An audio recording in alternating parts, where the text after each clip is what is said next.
Hello there. I've just returned from a trip to the north of England, just a short break. I wanted to have a look at some of the castles there. And there are a lot of castles in the north of England, built mainly to keep us Scots at bay. But I managed to sneak across the border.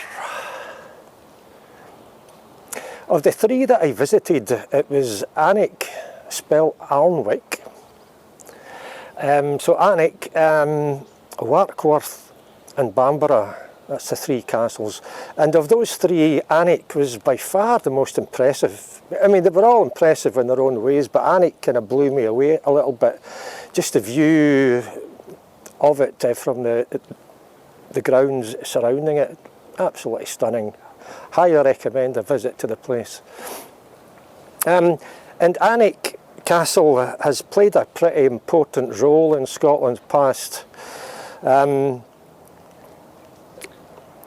During sieges of Alnwick Castle, two Scottish kings have come to grief. William I was taken prisoner during a siege, and Malcolm III was killed during a siege of Alnwick Castle. So it's played a pretty crucial role in the kind of battles between Scotland and England at a time when we were knocking lumps out of each other.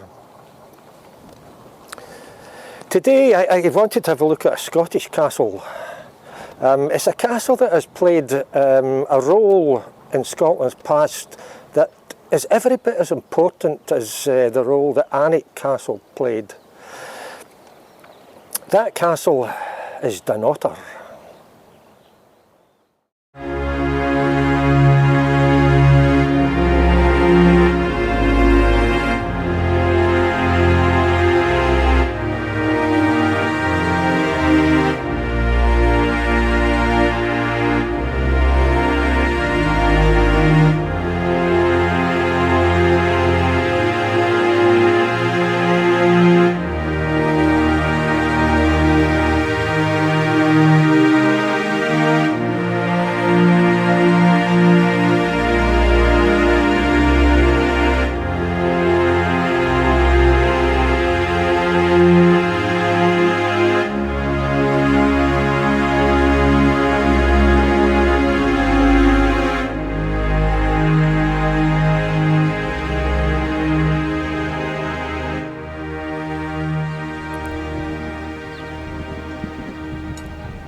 Dunnottar Castle, like many castles, has been knocked about a bit over the years. It's been attacked on any number of occasions and bits of it destroyed and rebuilt. As I think we'll see when we get there, it occupies a really well-defended location. It sits on rock that sticks out into the sea.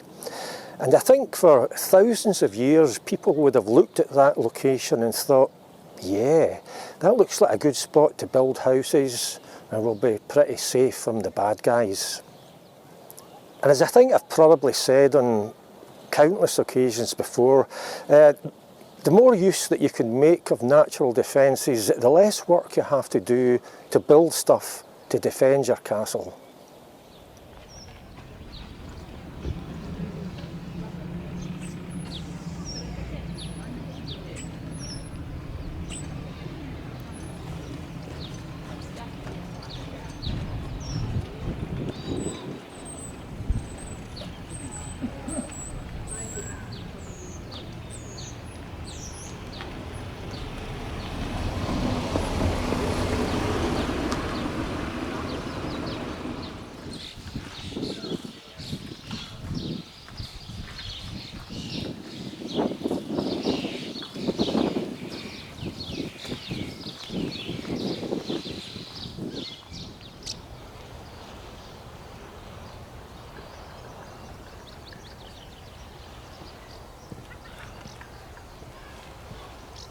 It's a steep brae.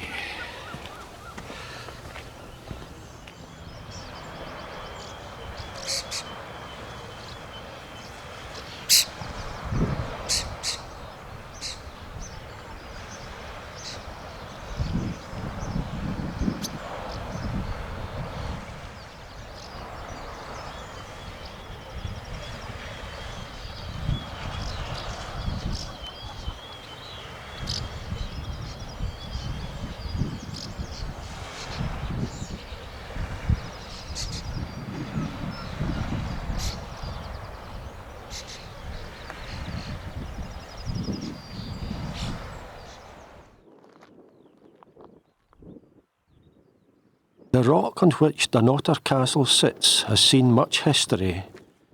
It was originally the site of a Pictish fort, probably going back thousands of years. St Ninian established a place of worship here. King Donald II was killed during a Viking raid.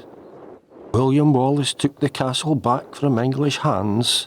Then English forces retook the castle. Mary Queen of Scots paid the castle a visit, etc., etc.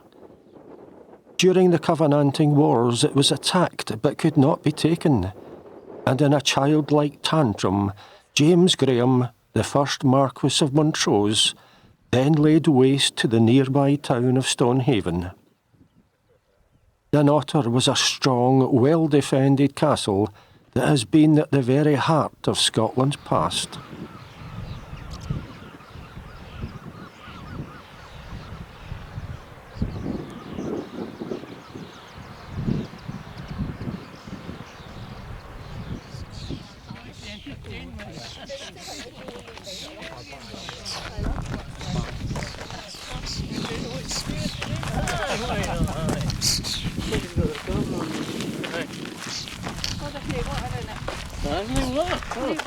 No water in the trough? Yeah, good.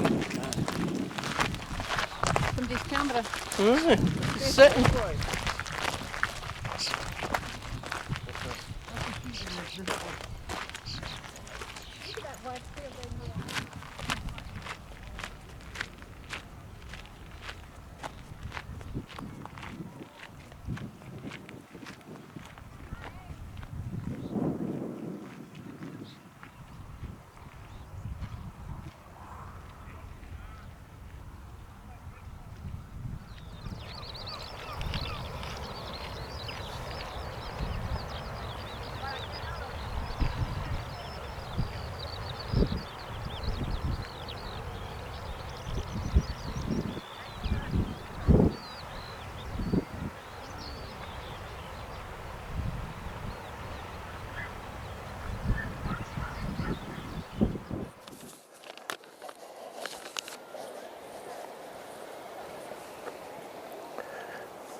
Perhaps the most memorable event in the castle's past took place in 1651 when the honours of Scotland, or Scotland's crown jewels, the regalia of Scotland, were smuggled out during a siege by Oliver Cromwell's army.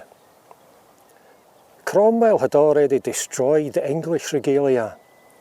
In fact, he had beheaded King Charles I just 2 years earlier. But when Scottish Covenanters crowned his son, King Charles II, at Scone, well, it put Oliver Cromwell in something of a serious huff that saw his army march north to punish and destroy Scotland. Hiding Scotland's honours, the sword and sceptre and the very crown itself, was now absolutely crucial.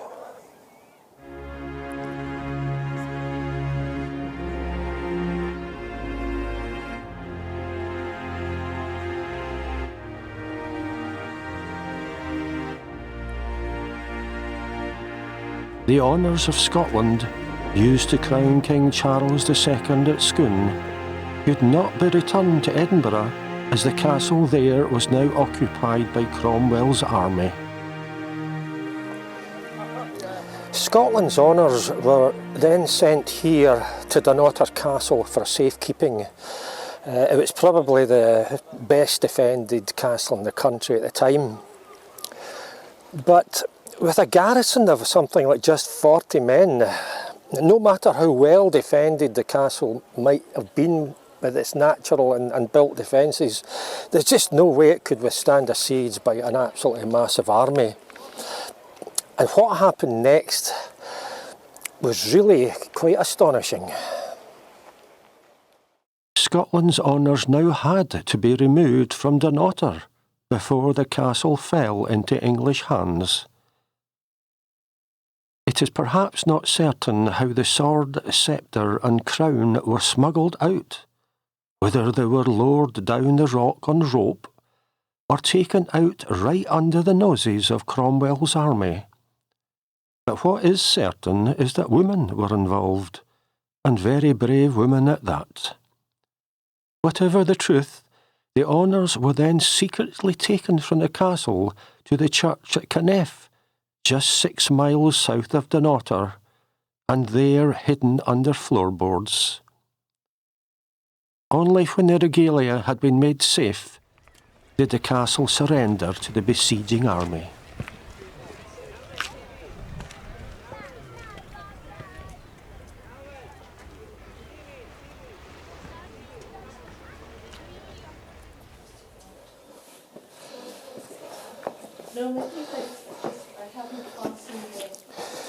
And you can perhaps see just how well defended this castle was, apart from the natural rocky defences. If you had managed to get through the doors here, you're faced with an absolute barrage of cannon fire, not just muskets. These were intended to house cannon, probably filled with grape shot. You would just get blasted to smithereens. Very well defended castle.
The honours of Scotland remained buried and safe at Canef Church for the next 9 years, and only returned to Edinburgh Castle when the Stuart monarchy was restored.